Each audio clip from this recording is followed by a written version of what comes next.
d'Axis Consultant, a vraiment vocation à stimuler et accélérer l'innovation dans le domaine de l'IA. On est sur une logique de co-développement de use case avec nos clients, sur des domaines effectivement qui peuvent toucher nos practices, mais pas seulement. Vous verrez qu'à travers quelques réalisations qu'on a déjà menées, on s'écarte un peu de ces aspects-là. On essaye de répondre véritablement à ce qui fait un peu poil à gratter chez eux, c'est-à-dire leurs irritants. C'est souvent, je dirais, une problématique qu'on essaye, je dirais, d'aborder de façon un peu holistique chez nous vis-à-vis de nos clients. Pour ça, on a des moyens effectivement qui sont propres au lab. Donc une équipe composée de profils data, essentiellement des data scientists. Il y en a 2 dans la salle à côté. Et puis de technomakers. Donc ce sont des profils d'ingénieurs full stack avec, je dirais, une compétence DevOps et je dirais des choses assez affirmées en termes d'architecture technique. On a une architecture technique qui tourne autour d'un environnement AWS et je dirais, on se dote actuellement d'outils type Databricks et Snowflake pour la partie data science et entrepôt de données.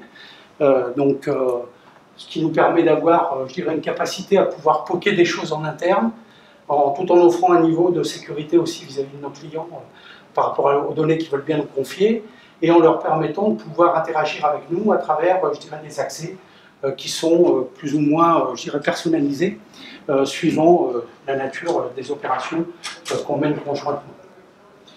Et puis, je dirais, aujourd'hui, on anime aussi une communauté ouverte autour de l'IA à travers, je dirais, différents événements.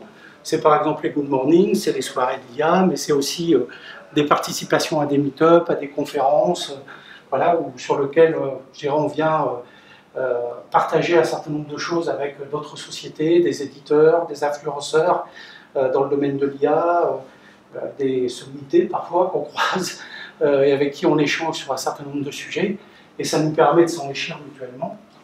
Des partenariats avec des grandes écoles et universités. On a signé un partenariat avec Télécom Paris et un autre avec l'IAE de Lyon.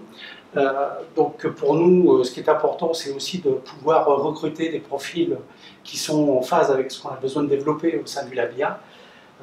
Donc pas mal des aspects data science, mais aussi des gens qui sont ouverts sur le digital, sur des pratiques métiers. Voilà, donc ce qui explique les 2 partenariats qu'on vient de signer. Et puis une participation à des réseaux d'influence. Typiquement, on vient de rentrer au sein du pôle de compétitivité Cap Digital, donc qui est quand même très actif en région Île-de-France sur tout ce qui est innovation. Et avec eux, on essaye de développer des choses conjointement et surtout de bénéficier d'un écosystème qui est autour, puisque c'est pas mal de start-up et d'éditeurs qui sont spécialisés sur des domaines qui nous intéressent dans le cadre des use cases qu'on développe avec nos clients. Et effectivement, on y retrouve aussi pas mal de nos clients qui sont membres aussi de Cap Digital. Vous avez ici quelques exemples de use cases qu'on adresse, je dirais, auprès de nos clients, alors que ce soit dans le domaine du marketing, du commerce et du digital, que ce soit dans le domaine de la finance, des achats, du travel ou du change management, puisque l'objectif, c'est effectivement de couvrir l'ensemble de nos practices. Et par rapport à ça, vous voyez que vous allez retrouver des choses soit dans le domaine de la prévision, soit dans le domaine de la simulation, dans le domaine de la prédiction ou la prévention des fraudes, par exemple. Vous trouvez des choses sur de la modélisation de risque, avec du scoring, des choses comme ça.